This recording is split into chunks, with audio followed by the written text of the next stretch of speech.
Hello, I'm Adam, And I'm Adrian. and welcome to Cast from the Crypt. You feel rusty? I feel like it's been a long time. We've had quite the hiatus. Things have kept us astray, but now we're back. And what a film That's what I was going to to say. begin with. Yeah, Yeah. yeah, No, I think it's the perfect comeback film. absolutely, absolutely. I warn you now that I could splurt about this forever. So. I could too. This is a dangerous one. This is a really dangerous one because I saw it, I think, before anybody in like our friend group because I got the midnight tickets, which were technically, I guess, that morning that the movie was released. But, I knew I was going to see it early, and that was such a costly few days because I could not talk about it at length with anybody. Like, I wanted to gush immediately after watching the movie. Yeah, well, you. It turned out you needed someone to talk to about it so much that you took me on a lovely date, I did. and we I got to see did. the movie together. I wined you, I dined you, and then I took you to see it because this is something that needs to be shared. And It is. no, you're right about that. You're right. And I thank you so much for it. Of course. And No, I'm glad we got to watch it together. yeah, yeah, so much of like, I was like, okay, he's acting strangely, but maybe I'll get some insight. You were so feverish about this movie, you didn't want to say anything yet, but also like, you'd watch it a second time, like really soon after, just because you needed to talk about it that much. So I thought it must have been like at least interesting. And boy, howdy! By the end of the movie, I understood. I was like, I want to show this to someone, and I want to see it again, like Yeah. immediately. Yeah, I would watch it again in theaters. I would watch it a third time, which is a trend I've noticed. Everybody says it after watching the latest Jordan Peele movie.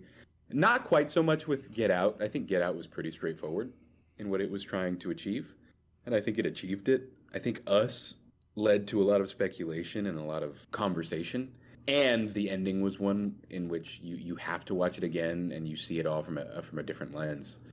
It was a really clever way to get people back into the movie theaters. This one, I feel, is less cryptic than Us, but even more rewatchable than Us. Because Us, I watched twice. Well, and now I've seen it quite a few more times since then. But Us, I watched twice in theaters, and I felt good about it. I was ready. I knew what I took away from that film. This movie, I feel like I haven't even scratched the surface. And we certainly won't talk about everything or all the, speculation in the episode that we have here, but I think we could definitely try and talk about what we enjoyed and what we took away. I don't even know where to begin. I don't. Well, I really all right, don't. well, let's do this. We could start with there are a few interesting things to note about the actual film, its development, its production, right?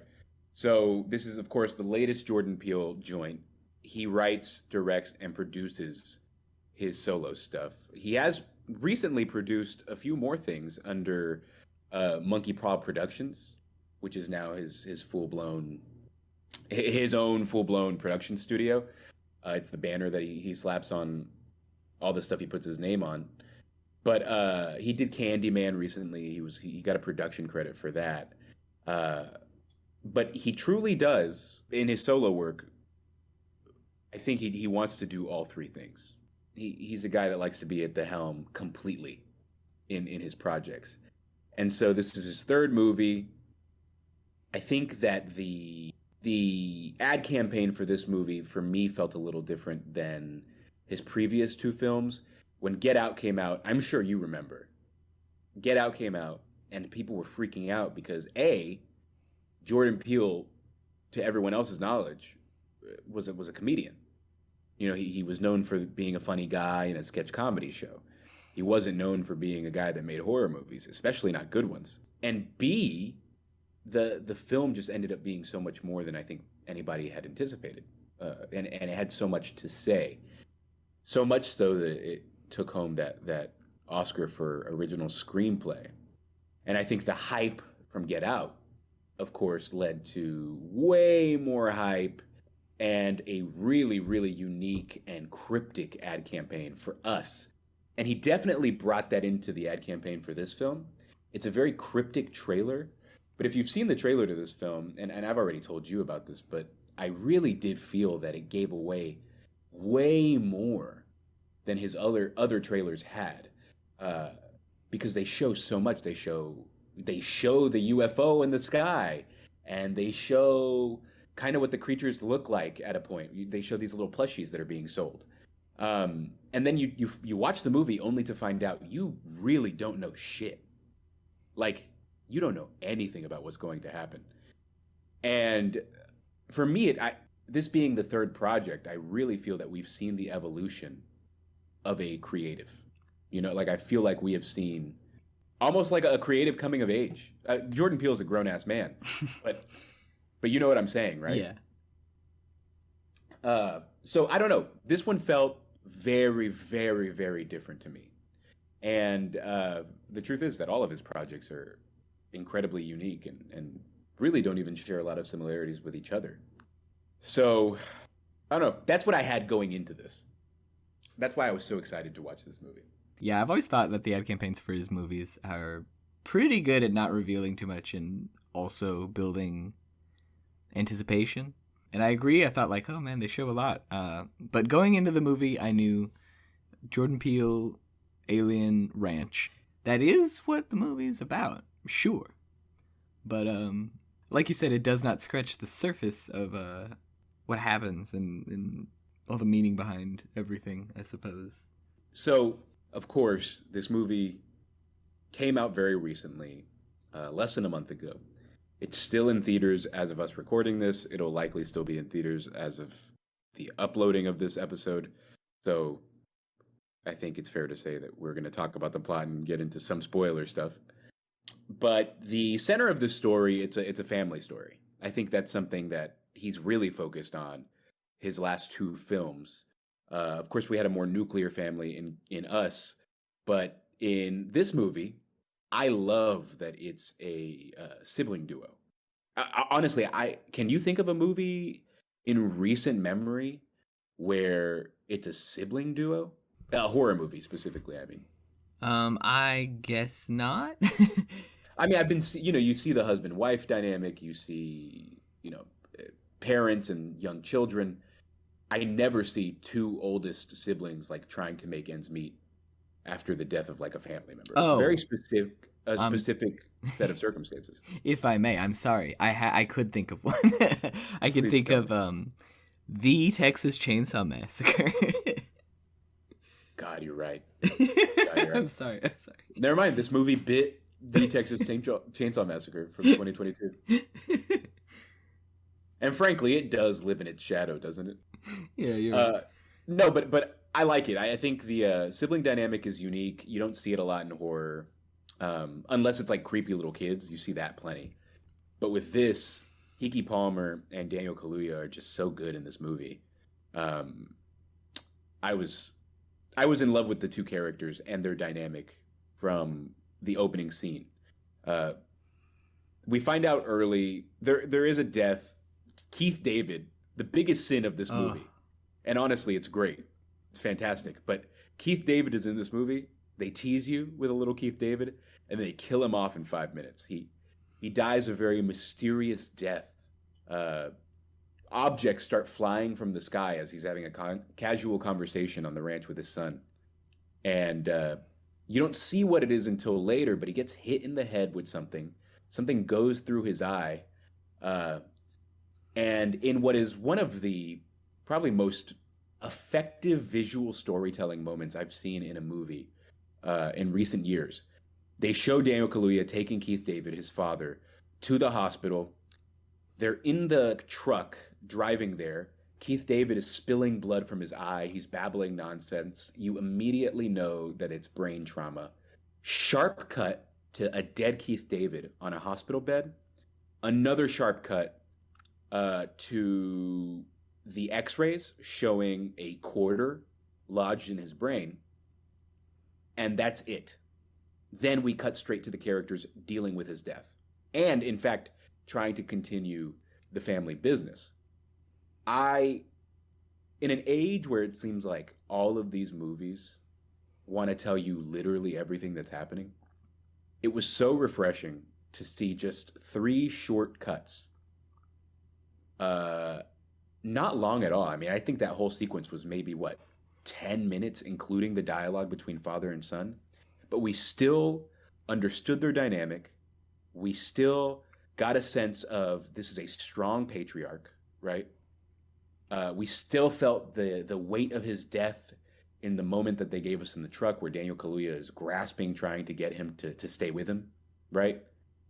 And then ultimately that the very silent shots in the hospital, just so effective, and a perfect example of show don't tell. Yeah, that also, like you said, 10 minutes, that speaks to the runtime of this movie and its pacing as well. This movie is 2 hours and 15 minutes, and that does take place in like the first 10 minutes.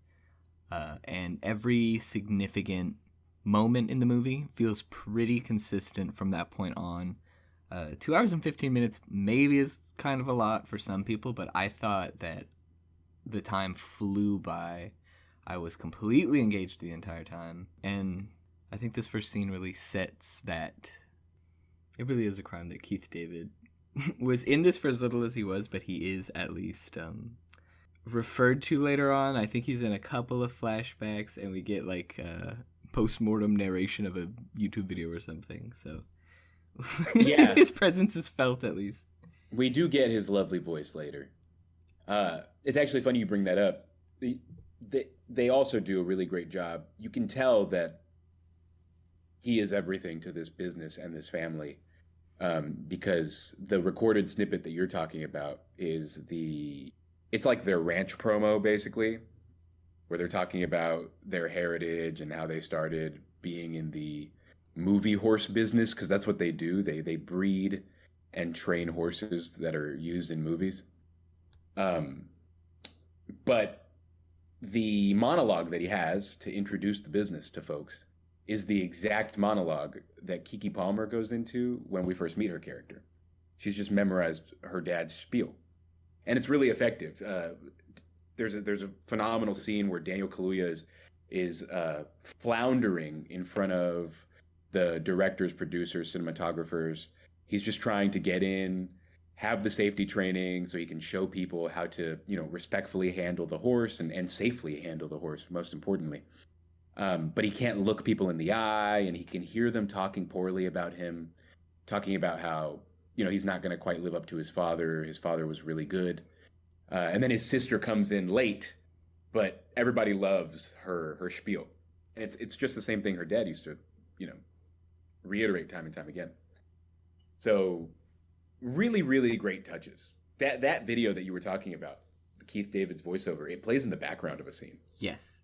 So just, again, a lot of attention to detail here.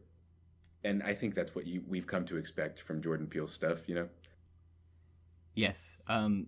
So I'm glad that you brought up that voiceover for that kind of commercial too, because in the scene where Keke Palmer gives that exact same spiel, this isn't confirmed till later, where it plays in the background. Later is when we find out that, this is the exact same spiel. So even though this dad dies at the very beginning of the movie, his relationship to the family continues to be developed really well way after he died, continuing into the movie, after it's even necessarily like the focus of the story. But they do this pretty funny thing, I don't know if you noticed, where she's giving her spiel initially to everybody on this movie crew, and she refers to the first black man in cinema was my great-grandfather, and then Daniel Kaluuya's character whispers, "There's another great in there," and then she says, "Oh, my great-great-grandfather." In the commercial, Keith David is saying that this man was his great-great-grandfather, so that means that they don't change the script, they say it exactly. And who knows if they're even related to that guy. Yeah, that's a good point. Yeah, she truly did just memorize the words he said. Yeah. No, I like that. Yeah, and his delivery he's so dead great. Yeah. He just whispers into, into her ear. It, Um, Early on when I was watching this movie, the first time, of course, I was a bit concerned because in Get Out, Daniel Kaluuya's character, obviously two completely different characters, but nonetheless, he's a charismatic guy, right? He's smooth, but then when you start to see him break under an incredibly horrific circumstance, in this movie, he's playing a totally different character, very antisocial, very closed off, very dry. The scene that comes to mind that shows that is Jupe, who's played by Stephen Yen, who's also fantastic in this movie. He's trying to talk business with them, and Kiki Palmer keeps talking about personal things. She sees memorabilia in his office, and she's changing the subject. And Daniel Kaluuya's character is so frustrated. OJ is his name. He gets so frustrated and keeps saying, "Stop, stop," and in fact comes off even more unprofessional than his sister is, but he doesn't realize it. The first time I started watching this movie, I was concerned because I thought, man, is this character going to give enough meat? And is there enough meat on this bone to showcase his talent?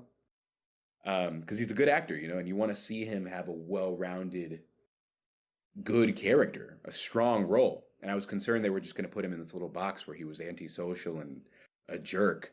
But OJ, that character, I think really flourishes in this movie.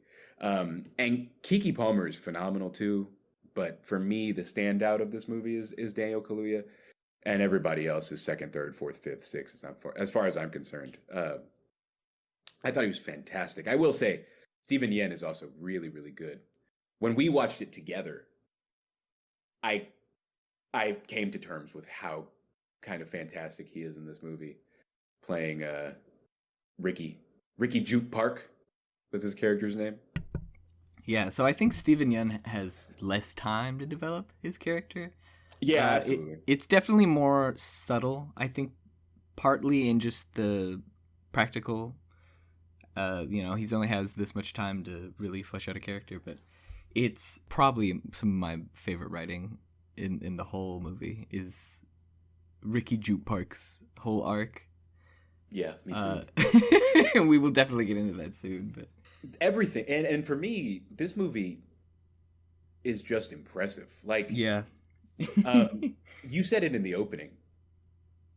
You went, "Oh, that chimp looks horrible," and we'll get into the chimp. And it's true, the chimp doesn't look great, but I mean this.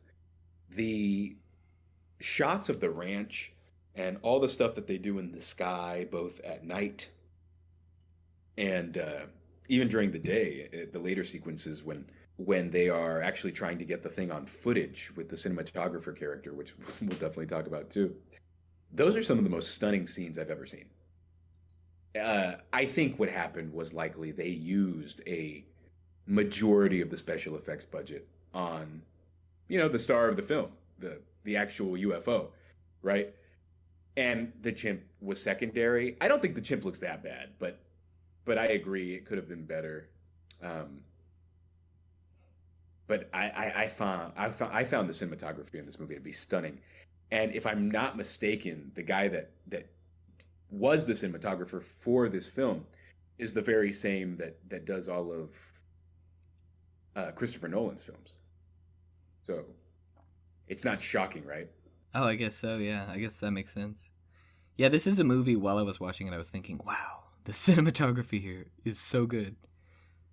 And that's like something you never find yourself thinking about during a movie in the middle of your first time you're watching it, but and yet it's also fluid. It's so fluidly shot together. It really is seamless, this whole movie. I agree. And it's funny because last night I just watched another movie, and there's a lot of shots at night. Filming at night is a difficult thing. And horror movies in general, sometimes you'll just watch horror movies that are doing so much in the dark. And the truth is, it's just too dark. It's ugly. It brings down the quality of the film because it doesn't actually translate well. In theory, it was spooky, scary, captivating, whatever, but it just doesn't translate well. It makes you can't see anything.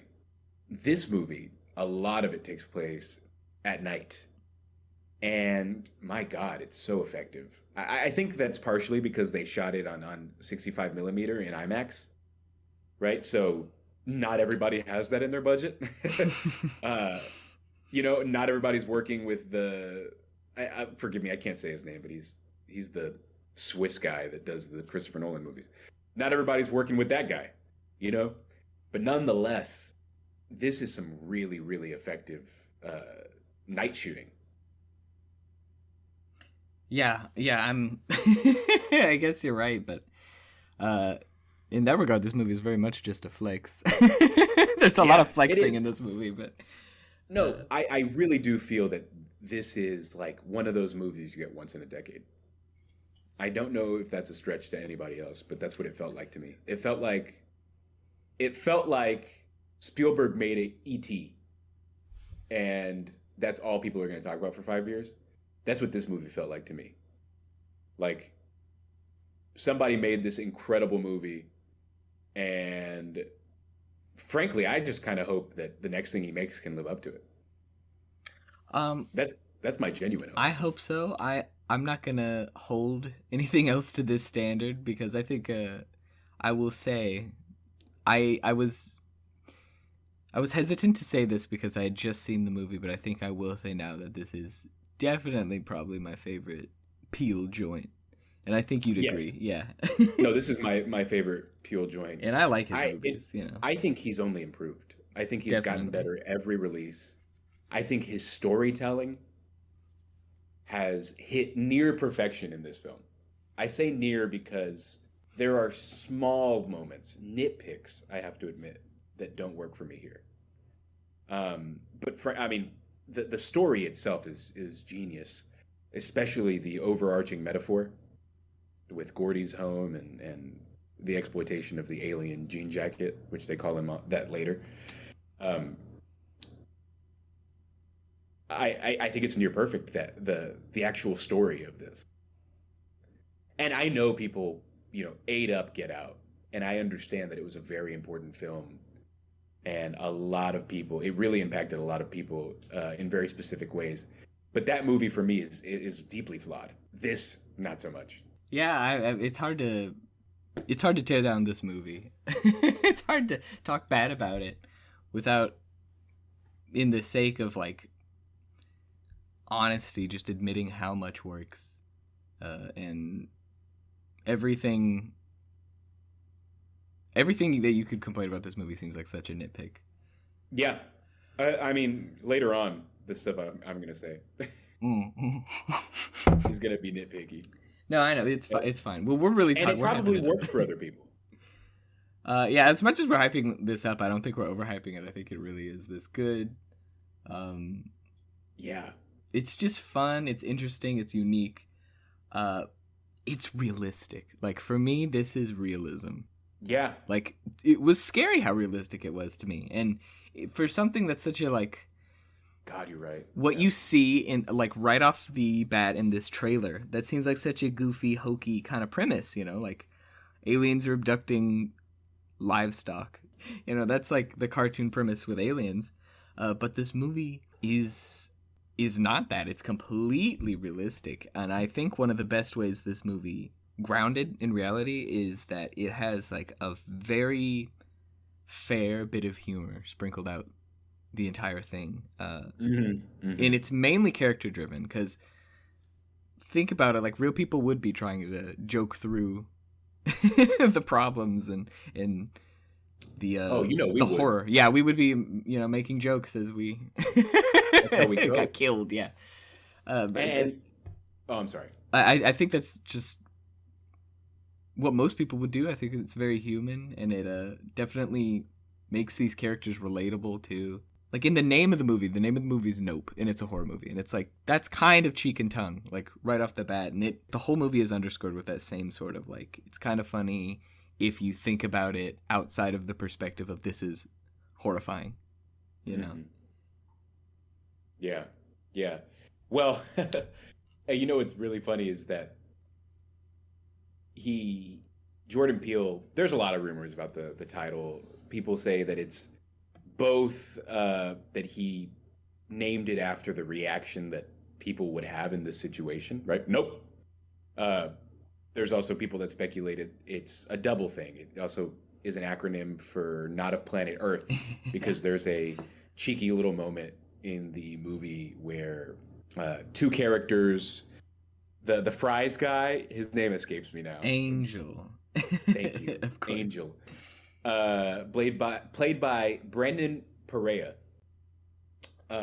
They're talking and they talk about how the acronym has changed, right? UFO is now UAP, I think, and there are people that speculate that that's kind of Jordan Peele letting you in. Well, the poster is just another acronym or something to call an extraterrestrial. But I don't know.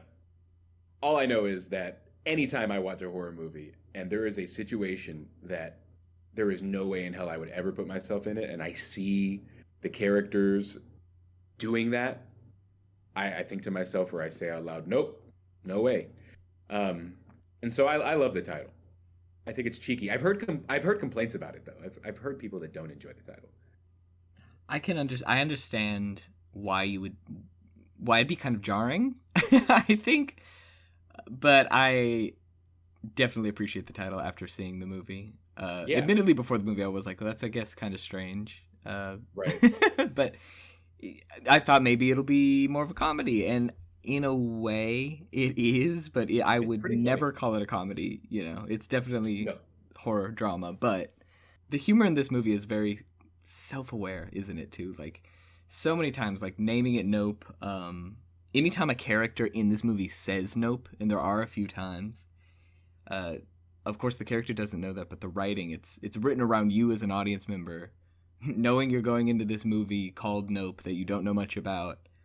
So it feels like each one of those moments are, like, directed right towards the audience.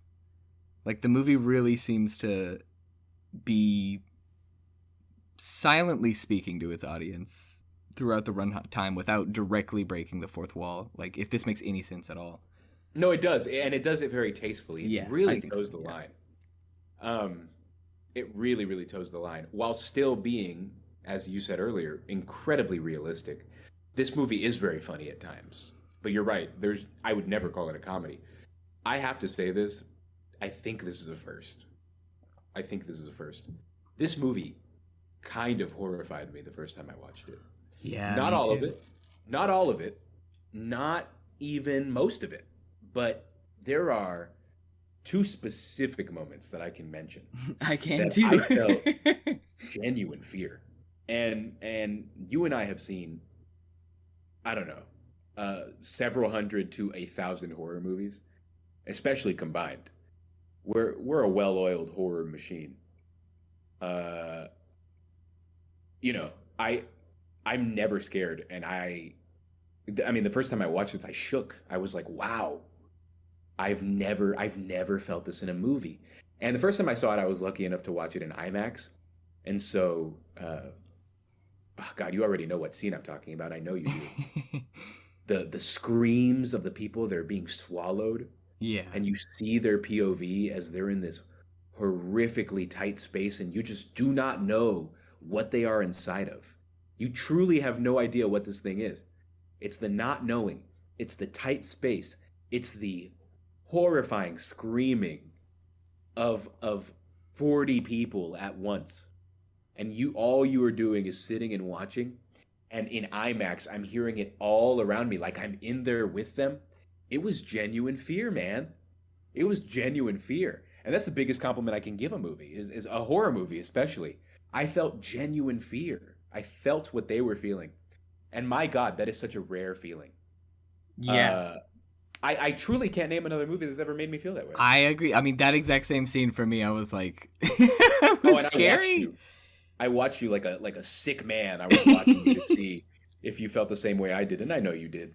Yeah, it was, what a scene. And once again, for a movie that was being pretty playful earlier, you know, called itself Nope, and is having like a fun little fake out joke scene or joke shot, you know, for a movie that's that playful at times to suddenly be like that horrifying, like you don't expect it. Ugh. So let's let's briefly break this down. And because it's a new movie, I don't want to, again, I don't want to get too bogged down. I think a lot of people are going to watch this, and I think, you know, I just don't want to, I don't want to go too deep on specifics personally. Yeah, But no, I think so. the, of course, the story is centered around these two characters that it's OJ Haywood Jr. He's the son of Otis Haywood Sr., who was played by Keith David. He dies. OJ is the oldest of the family, and he wants to keep, well, initially, he is thinking about maybe ending his father's business. This business, of course, as I mentioned earlier, being the training and breeding of Hollywood-ready horses, right? The stunt horses that they use in all these big name movies. There's a fantastic bit about one of the first movies he worked on being Scorpion King, and they ended up using camels instead. I love that. But nonetheless, Emerald Haywood, she is the younger sister. And now these two, because their father is dead, they've inherited the family business and they are torn. Emerald doesn't really want to sell the ranch, but she's also not willing to put in the work that OJ is. There's a running theme throughout the movie that she is just kind of the playful younger sister. She doesn't want to get up early and do the work, whereas OJ, even though he's actively trying to sell horses and continue the business, he's also he says it. He says, "I've got mouths to feed," and he's really hardworking, and we get that pretty much out the gate. Again, this movie phenomenal at building relationships and making you invest. Now, what really is the catalyst for the horror in this film is OJ wants to sell horses to, and has been selling horses to, a local Western themed park. This park is owned by Ricky Jupe Park, who is he is a child star, or excuse me, he was a child star that is now kind of washed up. He's trying to make it. He's got his hands in various different pools. One of the shows he did when he was younger, in fact, he says it in the movie, was his first show, was a show called Kid Sheriff, and he's got a Western theme park basically centered around Kid Sheriff. Already, Ricky centering his theme park around his first show is telling, because it's not the most famous thing he's been a part of, and we find out, what the most famous, or I really should say infamous, thing he's been a part of was. But Ricky is in the business of buying horses, and we don't truly understand what he's doing with them. Of course, the audience is led to imagine, okay, well, it's a Western themed park. What are you going to do with horses at a Western themed park? Maybe it's part of a show. But that is not what's happening. He is sacrificing these horses for entertainment's sake to an unknown being in the sky. And that's truly the catalyst to everything that will eventually take place. Now, Ricky isn't a massive character, and yet he totally is. The metaphor that surrounds his character and the situation that he puts himself in later is one of the most phenomenal bits of writing and storytelling I've seen in a movie, maybe ever. I hate to use those terms. I hate to speak in absolutes, but I think you're right. We're not overhyping it. No, I want to talk about this character if we're gonna do this. Yeah, Okay. Absolutely. Okay, it's so ambitious. Okay, to get this character who's not really one of the main characters, not really relating to them, and is clearly expendable. This character who's really like to the side of the main story, like to dedicate so much time developing him and showing his past and showing this whole sort of side plot that's going on. It's really ambitious to dedicate that much of this movie to that. But it's done so well. I'm so glad. It might be my favorite part of this movie. I don't know about Mm, you, but it's the part that I keep thinking about.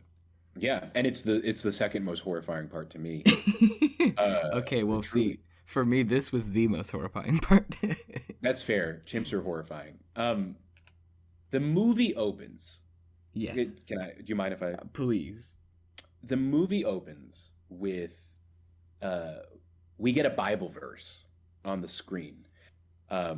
Forgive me, I actually don't know how to say this specific book of the Bible, but it's Nahum 3:6. I will cast abominable filth upon you, make you vile, and make you a spectacle. That is the Bible verse that opens the film. While this Bible verse is on screen, we hear audio from what sounds like a 50s or 60s sitcom. It's not a 50s or 60s sitcom, but it sounds like one, right? Your classic, like there's a goofy dad talking, basically. And then you hear like chimp noises and you realize that they're talking to a chimp. And you truly do not know what to think at this point, right? I'm sitting there and I was wondering what was happening. I was wondering if maybe a character was watching a movie or something on and that's what we were going to open with. But instead, you hear the pop of a balloon and the chimp scream, and then the black screen dissipates.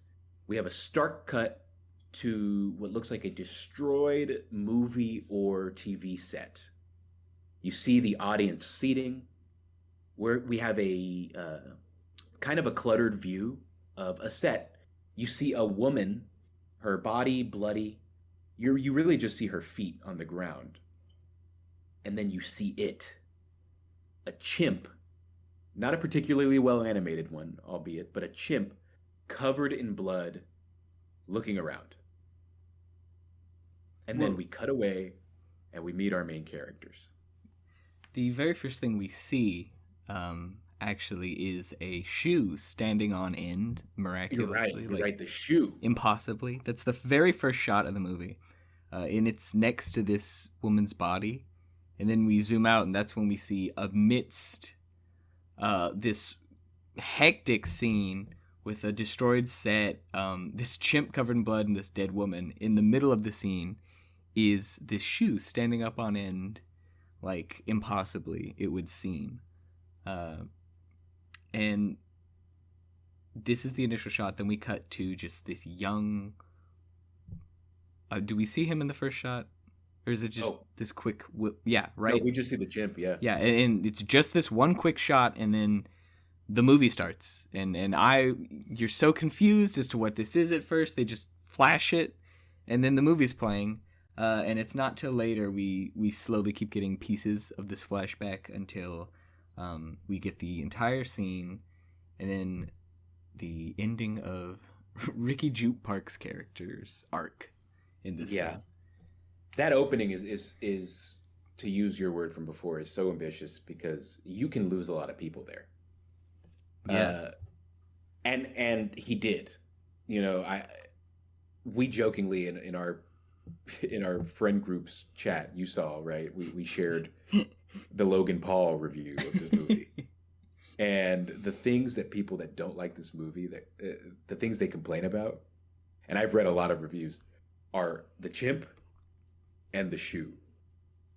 The shoe is like such a thing to complain about too. The chimp and the shoe are well, but hey, that's like every negative review I've read for this movie. It's because people don't get it. Now, the chimp goes on to be, in my opinion, expertly explained and utilized. I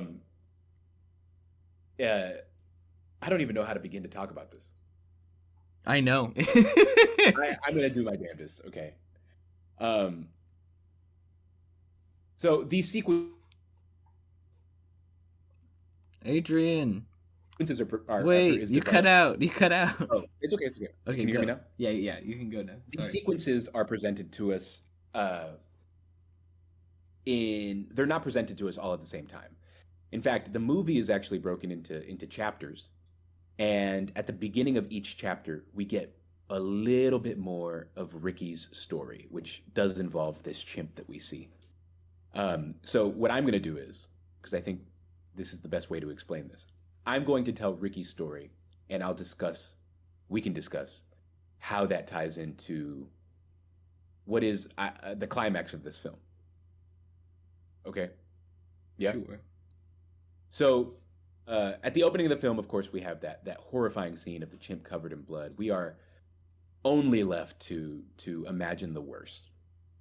Later on, as Ricky is preparing for a show of some kind, and he's kind of like zoning out, we see later, but he has the flashback.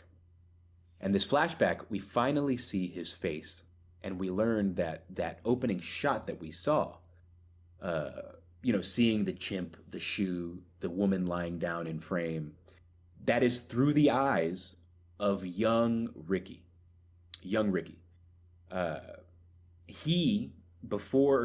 After Kid Sheriff, which we learn about through his interaction with Emerald early on in the film, was part of a sitcom that ultimately only lasted 2 seasons called Gordy's Home. Gordy's Home was a sitcom that was centered around a live chimp living with your classic nuclear family sitcom. Sprinkle in a chimp. That's what this was. Ricky, there's a phenomenal scene in which Ricky explains what happened on the Gordy's Home set to Emerald. Except he doesn't discuss what truly happened. We already know that the chimp went ballistic, but it turns out, and we learn this in the scene, that the popping balloons lead to the chimp going into a fit of rage, and he kills 2 of the actors on the set. We watch these deaths in a short sequence that's presented. It's actually one of the flashbacks that we see. We learn later on, in a moment just before the climax of the film, that the chimp permanently disfigured one of the young actors on the set. So 2 deaths, 1 permanent disfigurement, and a very, very scarred Ricky Juke Park. When Ricky is telling the story of Gordy's Home to Emerald, he takes her into this little museum that he has hidden in his office. And it's like one of those classic, hidden rooms where the door is part of the wall and you push a specific part of the wall and you walk in.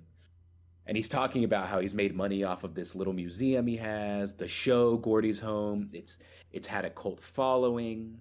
And in genius fashion, the only thing that sparks the conversation about the actual tragedy of Gordy's Home is a Mad TV cover. It's this false cover that they had made for the movie, but it looks like something that would actually be made for Mad TV back in the day. It's a chimp, wearing a balloon hat, because the premise of the episode was that Gordy was celebrating his birthday, and he's covered in cake instead of blood.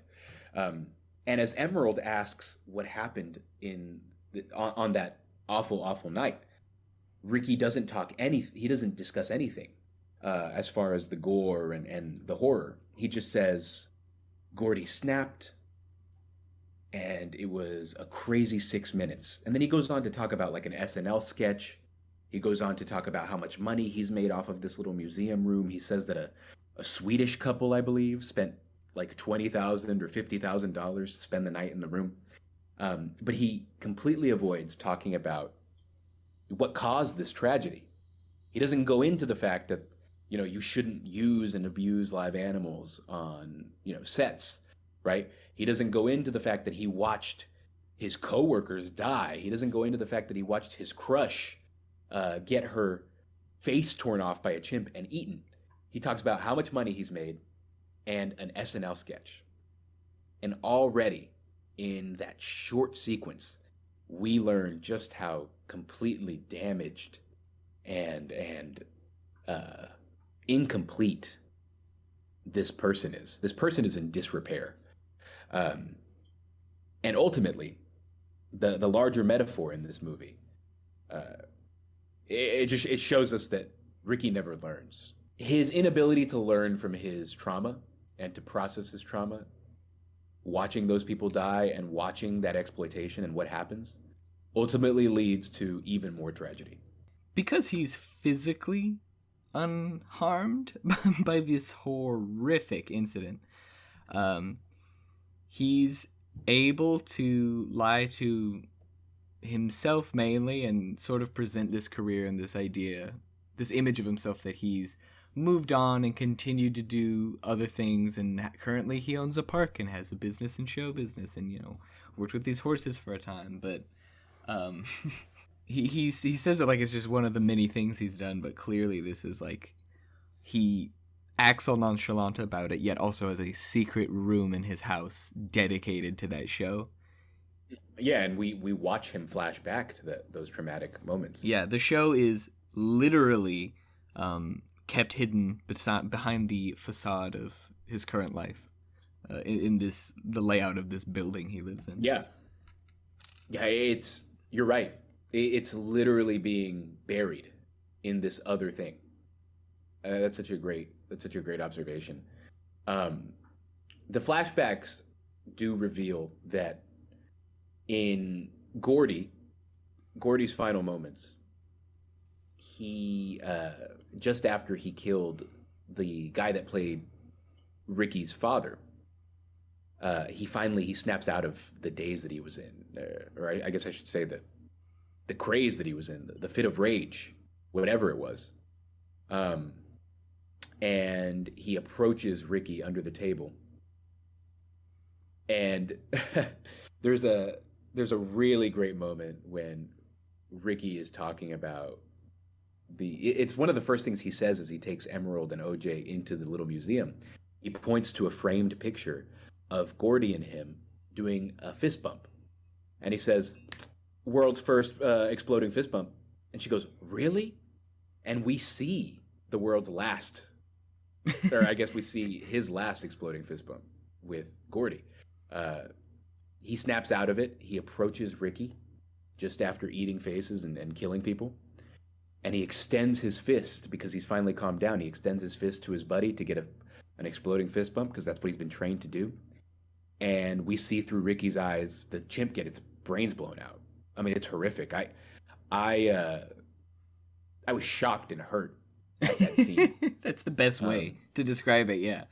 Yeah, I was shocked. I was hurt. I felt for this kid, and primarily because I think most people are starting to understand this now. I think to be honest, I felt for the animal.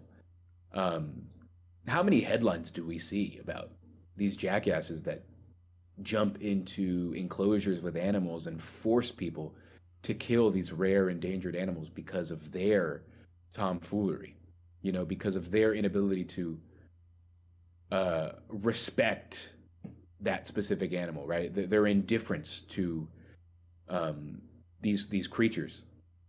You see it time and time again. And what happens in these situations where a animal that should not be held captive is held captive and people try to domesticate it?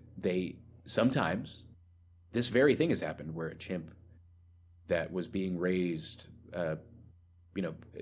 unfortunately devoured a person's face, right? Or it happens with people that do coy wolves, or coy pups, right? They try to raise a coyote, and it kills their cat or their baby, right? This stuff happens, and I think this is a very timely.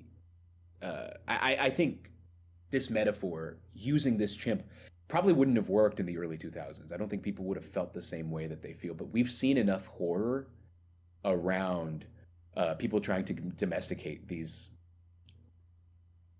wild creatures to understand that you don't do this. There is a victim in this situation, and frankly, sometimes it is the animal, regardless of what that animal did. And so, yeah, I felt for the kid, I felt for everybody, but I felt for the chimp too. Yeah. I was more scared at this, I think, slightly than with the alien eating people. So opposite of you, but it's so funny. It's so funny that we watched this movie, because the night before I was with my brother, and I think I brought it up, I don't even know why, but completely independently of seeing this movie. The day before I saw this movie, I had a whole conversation about how I do not like chimps because I think they're so scary. I think they're really scary, kind of uncanny valley for me.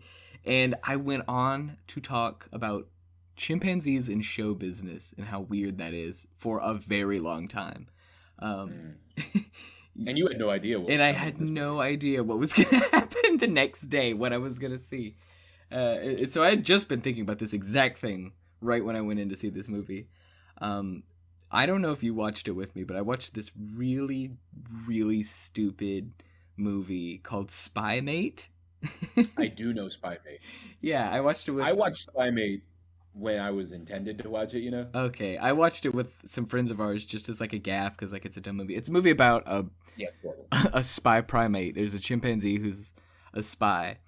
And my point was, if you look that movie up and you see all the promotional material for that movie, it says it's like got a bunch of dumb celebrities. Mr. Miyagi's in it. It's young Emma Roberts is Emma in Roberts, it. Yeah. The If you look it up, the cover of the movie says Emma Roberts starring in Spy Mate. You know, if you look it up on Google and you have like the cast list, the top of the billing is Emma Roberts and then, you know, everybody else, and they never credit the chimp. It's not starring Emma Roberts. It's literally about a spy primate. It's about this monkey, this chimpanzee. And they never credit it. And I know this is like such a really stupid trivializing version of what happens in this movie. But you know, it's exactly like you said, where like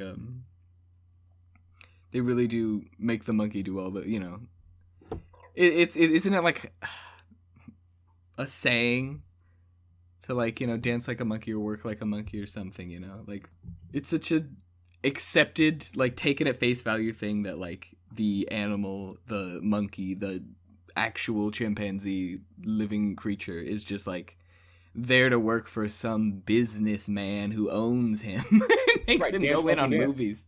Yeah, it's like ridiculous. Like that's the most ridiculous thing like if you really think about it, but that's what's just accepted, you know? And so of course I mean, our people are still going to see Shamu. I know, like you just And accept that. we know now how detrimental those types of shows are. And that is ultimately what this movie's getting at, in my opinion. You know, Ricky goes through this horrific thing as a kid because of the exploitation of an animal, of a wild animal. And then we find out that he is not buying these horses from the Haywoods because he is doing a Western show in which he's riding horses. He's buying these horses from the Haywoods because months before they knew about this extraterrestrial living in the cloud just above their land. He discovered it as well. And instead of saying, oh, there's an extraterrestrial creature in the sky that just ate my horse, let me try to get some help on this situation, he thinks I could make a buck off this. And we learn, because we get to see one of his shows, that what he's doing is he's feeding the horses to this extraterrestrial and getting people to pay to watch. Now, I think my favorite detail in this whole movie is that, you know, Ricky, he has discovered this monumental thing. Could you imagine if you discovered a flying saucer? And I say that because that's what Ricky believes it is. He believes it's a flying saucer. We later learn it is not.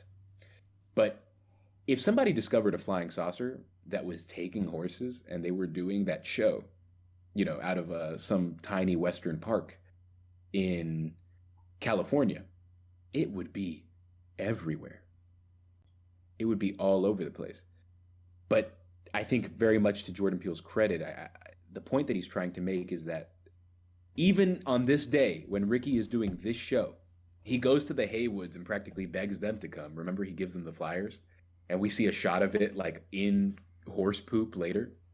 Only 40 people show up to this thing. And you already get the sense, because him and OJ talk a few times about the horses he's bought. OJ has sold him several horses. He has sold him at least 10 horses. He's done several of these shows. and yet only 40 people show up to the ill-fated last performance. It's not enough, even in this world, right? It's not enough. Not even this is this spectacle, the ultimate spectacle, isn't enough to get butts in seats. And I think that's my favorite part of this movie. The cycle of exploitation, trying to get the most out of something. It's a theme that reoccurs in this movie several times. People just trying to get the penultimate shot, the penultimate show. The scene that I can't get out of my head, or I should say, the core of this movie, the themes of, again, as I've mentioned, exploitation, that cycle, and how it can be found in Hollywood. It's just been burning a hole in my brain, like, because ultimately, Ricky, his whole family, and an audience of 4 people die. They get eaten by this creature because the horse, for whatever reason, I've read a lot of speculation about why the horse doesn't leave its enclosure, because that's the way that Ricky's been sacrificing them. He puts them in a cage and then makes them run out, and people watch the supposed UFO come down and swoop it up. But the horse doesn't come out for this show. And you see the fear in Ricky's eyes. You see the audience rise in awe as the UFO approaches. And you just get this phenomenal shot of Ricky's watering eyes, screams surround him, and you see people's bodies being shot up behind him. And you are left to imagine the worst, right? He's watching the horror of a horror of his own creation. His inability to learn from the Gordy's home incident, his inability to learn from, or rather to properly dissect and come to terms with his trauma as a child, put him in this situation. He is also exploiting a living creature, something he has no way of handling. There's just no shot he'll ever actually get a handle on this thing, and yet he tries, he plays the game, and he loses. And the Haywoods, they are our heroes, and we do get to watch them defeat this thing. But even in their defeating of this creature, right, when they slay the beast, there is a massive emphasis on them getting the quote-unquote Oprah shot. That's a recurring thing in this film. They keep calling it the Oprah shot. The shot of the UFO that's going to get them famous, right? The shot that's going to get them the big bucks. The shot that's going to get them off this ranch and into a better life, a new chapter now that their father is dead. And I just think that's fantastic. And it's very real, because is that not what we would all want, right? Sure, we'd want to survive, but wouldn't you want to make some bread on the side after you survived? Yeah. Well, so the term nope, like that this, to me, what this movie is based on is the idea of like, well, when you watch a movie and, someone does something in the movie that you would have said, nope, absolutely no way would you have ever done, And I think the number one thing in horror that is always cited as the nope thing that nobody actually would have done is returning to the monster or going back. Like, that's such a thing in horror movies. It's such a trope. They hear a sound coming from the haunted guest bedroom, and so they go into the guest bedroom. The answer is no, you wouldn't do that. And once you were gone, you wouldn't come back to save your dog or whatever. Like, that's that's like the one problem most people have with horror movies, right? Like, you've heard that before. Yeah. Yeah, absolutely. like this is a known common criticism, I guess, of the genre. But here, they do manage to escape. They discover, oh man, we shouldn't mess with this alien. It's super powerful and it's gonna kill us. And they manage to escape. They, with their skins, manage to escape. And they go back. And he gives you a real reason. It's because that's their house and they need money. Yeah. Like, that's the ultimate motivator. Yeah. Everybody's chasing this thing. Just after that scene, that horrific scene where we watch those 40 people plus Ricky and his family get sucked up into this creature, which, by the way, is not a flying saucer. We learn in the finale of the film. And actually, we kind of learn it there because we see it's got like a digestive tract Yes. too. But I digress. Just after that scene, we see the Haywoods making a plan, and at this point, they've teamed up with a Fry's employee named Angel. Thank you Angel. for dusting off that one for me because that's probably the most forgettable character in the movie. Sorry to that guy. But they team up with Angel. He helped them set up surveillance cameras to catch this thing. He is a UFO lover. He's a studier of these things. He loves ancient aliens. They team up with him, and they team up with this very dry, very sultry voiced cinematographer that OJ and Emerald meet in the very beginning of the movie. His name is Holst. Yeah. And he is this, like, in the movie, they make him out to be this just very renowned, venerated cinematographer, right? They hire him and they get him included because they tell him they're going to get the ultimate shot. They need somebody to get that Oprah shot. And of course, this piques his interest. There's also the added challenge that he has to get the shot without using a digital camera because every time that the creature is around, the electronics in the area, and I guess even like motors, cars, they all die. Right? They lose function. So he has to use an old-timey hand crank camera like Carl Denham, which is pretty awesome. I love that choice. Because that is truly, like, it's laborious, right? You can tell that he really wants to get this shot. He's willing to carry around this heavy camera. But all of these characters, right? They put themselves in this situation willingly. Angel, because he loves UFOs and he wants to get proof of something that he's loved his whole life. OJ and M, because they want to make money and you know, this is their home. Holst, because he wants to get the ultimate shot and end his career.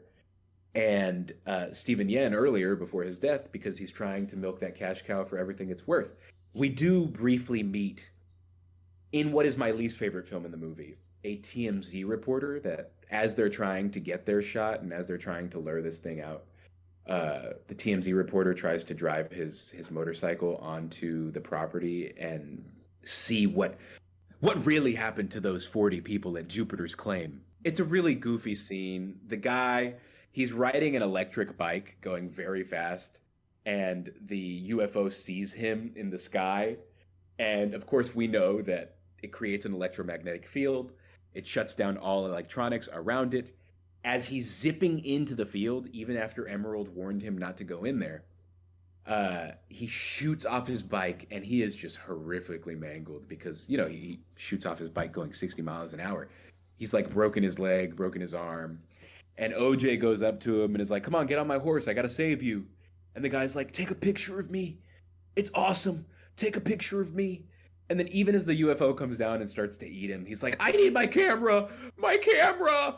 And I'm not exaggerating. That's what it sounds like. It's very on the nose in what is a film that is so, the metaphors are so strong, right? The characters, the relationships are so strong. Even Stephen Yen's character, who is on screen for not a very long time, there's so much nuance. It just felt so out of place to me. But now as I reflect on that scene, that TMZ reporter, tell me that's not what those people are. You know, they live for those shots. I'm sorry, I know that paparazzi, it's a job just like anything else, but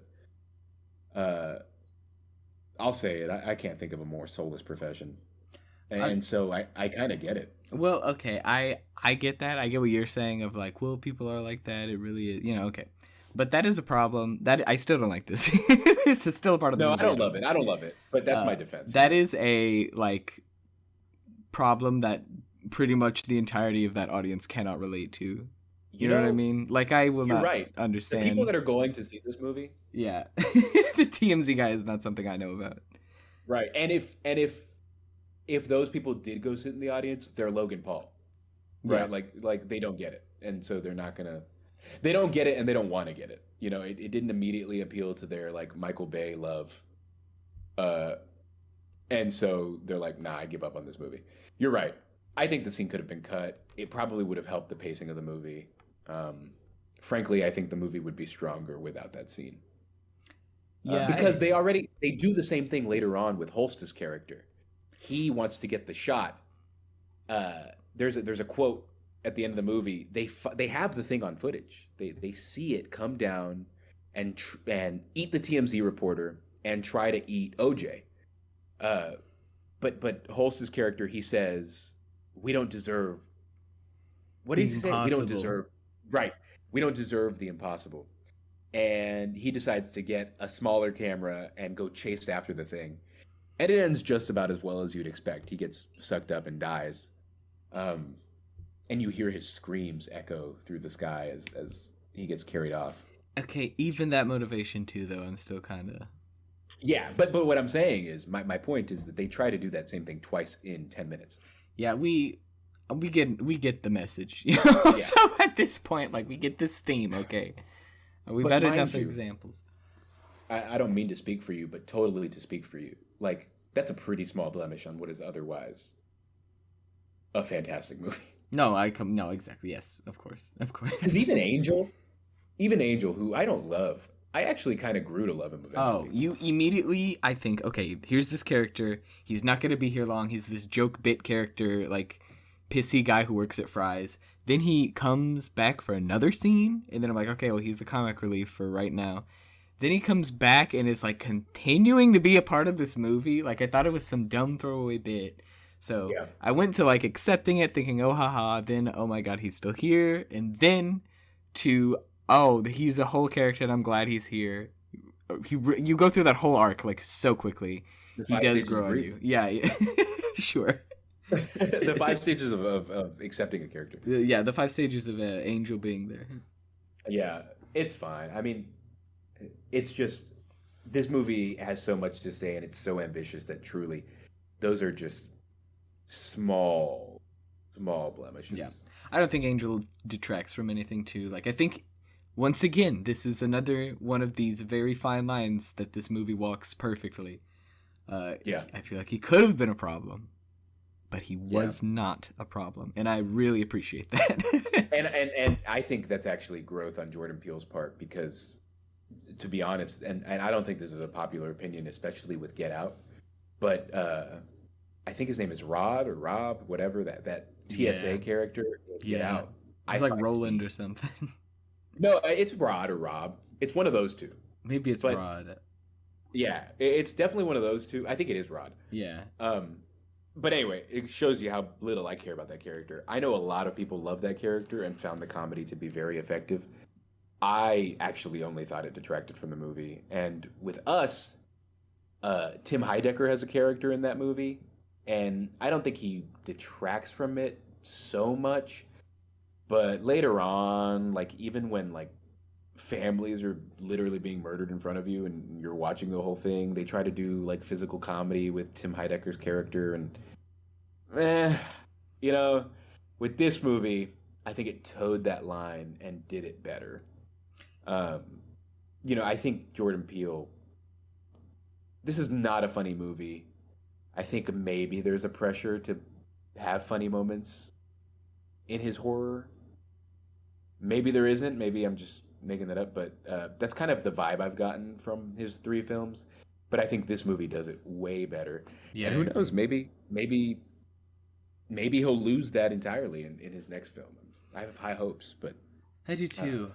Another thing that I have not really heard being talked about this movie, but so much of this movie to me felt like an homage to movies. Oh yeah. That, like, it really is something like maybe in the background, but like the whole movie feels very much aware, like sentient of the fact that, like, it is a movie, and oh, okay, like there's many different times they do some trope of a horror movie, like, okay, of course, the premise trope, flying saucer steals livestock, and they take that trope and they kind of take a spin on it until it is like fitting in with the plot, yes, but also like, oh, we did that thing we were supposed to do.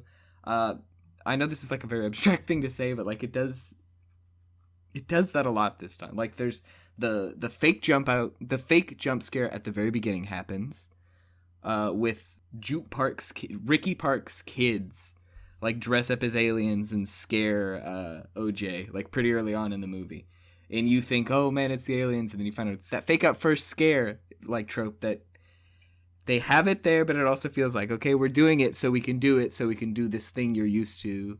You know, you're watching a movie, you're expecting it. I love it when this happens. There's an Akira reference at one point. They do the Akira bike slide in this movie.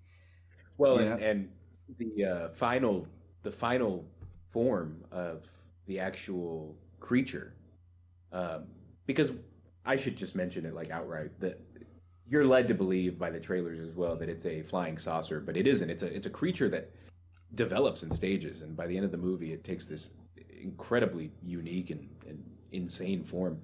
But he mentioned that that's a direct reference, or rather, he was inspired by Neon Genesis Evangelion Oh, he's such a uh, legend. and the angel in that show.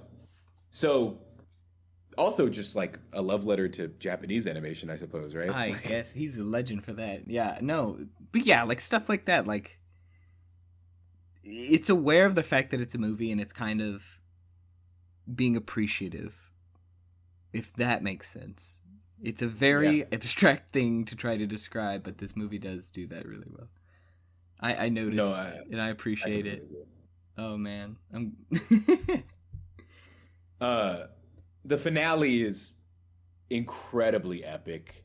It's worth mentioning that early on in the movie, Emerald gets this idea to set up a decoy horse that she steals from Jupiter's Claim, which of course again is Ricky's park, um, the Western themed one, and it's a horse that has these ribbons tied around it, very much like uh, grand opening kind of ribbons, ceremonial stuff, and the UFO, because it's used to eating horses, sucks up uh, this decoy, and in the process, it hurts itself. It gets stuck, and in a few shots in the movie, and I love this about the film, you see just those flags, those like they're like pennants. I don't know what else you'd call them, but like the grand opening flags are hanging from the creature, and you see it hanging from the cloud. Uh, and every scene in which the creature descends, you see it. So they figure out early on that you can hurt this thing, right? You can get stuff stuck in it, in its windpipe, and they do use that at the end. Emerald, she learns, and the final scene is just insane. After the death of Holst, and after Jean Jacket, they named the creature after a horse that they had that was particularly unruly and untamable. Uh, when Jean Jacket comes down and tries to eat Angel, it takes in a bunch of barbed wire, and it injures itself again. And I suppose, and I can't confirm this, and I don't think any other outlets have confirmed this, but what I think is that it hurts itself and decides to take a larger, more powerful form, right, in an effort to get specifically Emerald and OJ. But it sort of starts to, because initially it's a disc, it's shaped like a flying saucer, but it starts to unravel, and it does kind of look like an angel. And it's got this mouth, or maybe it's an eye, I don't know, that we see in this scene where it's trying to decide whether it's going to go for OJ or Emerald. And Emerald is on that discarded, beat up motorcycle that she took from the deceased TMZ guy. And OJ is on a horse. And it does end up chasing OJ. They have this awesome moment where they're like 100 yards away from each other, but they both have tears in their eyes. It's almost as though they've reached acceptance that one of them might die. Uh, and they're just looking at each other, and they do this hand signal where OJ points to his eyes, then points at Emerald's, and they each ride off in different directions to see, which one the creature is going to chase. And Emerald, she goes all the way to Jupiter's claim, and using what she learned before, that this thing is interested in large objects, and that it can be hurt by things that it swallows, she releases a like massive blow up, one of those things that you'd see on top of like a used car building. This massive blow up of Ricky Juke Park as Kid Sheriff. It's like chibi Ricky, basically. And she releases this massive balloon into the air, hoping that Jean Jacket, the UFO, will take the bait. And there's this like tropey wishing well camera that they have at Jupiter's claim, where you can pay to have your picture taken like you're looking into a well. She uses that to capture the Oprah shot that they've been talking about the whole movie. And this creature, I'm really not doing the finale justice, but this creature does take the bait. It eats the balloon. We see again, for the second time, an internal shot of the creature ingesting something. Right, the first time it's those people and it's horrific. The second time it's this balloon, and we see the walls of its esophagus, or whatever you would call it, with the specific thing's anatomy. But you see it squeezing against the balloon. The balloon pops. We're taken all the way back to that opening scene, right? The balloon popping when Gordy goes crazy. But this time, the creature dies, right? It doesn't get to kill anymore. And we see it like blow up in spectacular fashion. It's a beautiful shot of it flowing down from the sky, dead, limp, but also like incredibly beautiful, like confetti, basically. A really, really strong finale, in my opinion. Yeah. The design of this Alien 2 is one of my favorite parts about the movie. I think it feels alien. Like, no, why would an alien look like a terrestrial humanoid? This truly looks alien. It's one of my favorite movie aliens. And it also is another example of like this classic trope being subverted slightly. Like, okay, they're trying to find out what the aliens in this UFO flying saucer are, what they look like, what do they want? Why are they abducting animals? And then you learn fairly quickly on that, oh no, the flying saucer is the alien. It is this disc thing. And it's not abducting things. It's clearly just eating them. Because we actually find this out. That scene where all those people get eaten, where we see inside of the UFO, we get a shot from the opening as they fly up into it. And up into it is not, some sort of crazy alien technology. It's just like some organic organs. Ish. It's clearly just some organic creature. And this isn't even necessarily it has no goals or anything. It's just a creature. It's a monster. It's surviving. Yeah. And that's what I thought was fantastic.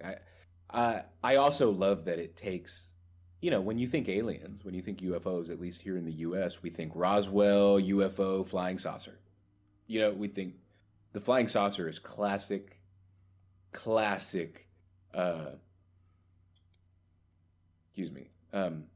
the flying saucer is the classic image of what I think most Americans would call a UFO. Yeah. And this movie takes that and says, you're not entirely wrong. It is a flying saucer, but it can become so much more, and it can be so much more horrifying. And it's not a ship, it's a creature. I like that it takes that. It takes it and runs with it, right? It takes the common folklore and turns it into its own thing. There's not little gray men. It does something way more ambitious, way more unique and creative.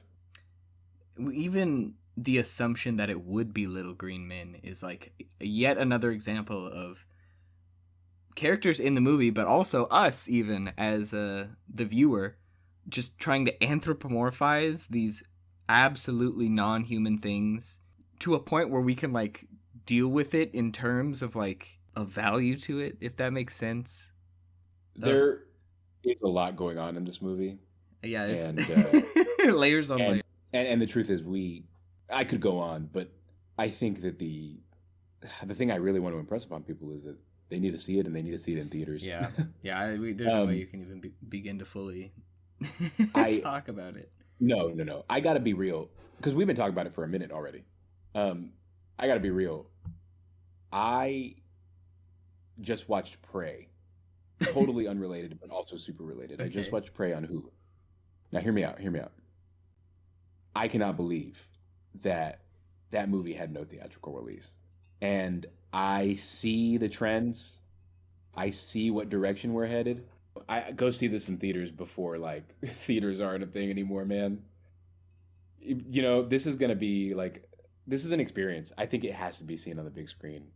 It's one of those movies that I cannot imagine a day in which a movie like this would be made and released only for a streaming service. Does that make sense? Yeah. Oh, it's so grandiose. I mean, it's such a blockbuster. Like this Yeah. is truly a classic blockbuster, even though it's hard to find those nowadays. Yeah, I think you got to see it in theaters. And if you can't, then whatever. But if you can, you have to. No ifs, ands, or buts. I love this movie. I gave it a 5 star on Letterboxd. Uh, I feel like I don't ever give that rating. I think it's phenomenal. I think I'd give it that too. Yeah. Yeah. I think I really, like I said, once in a decade movie. It's Jordan Peele's best. I, yeah.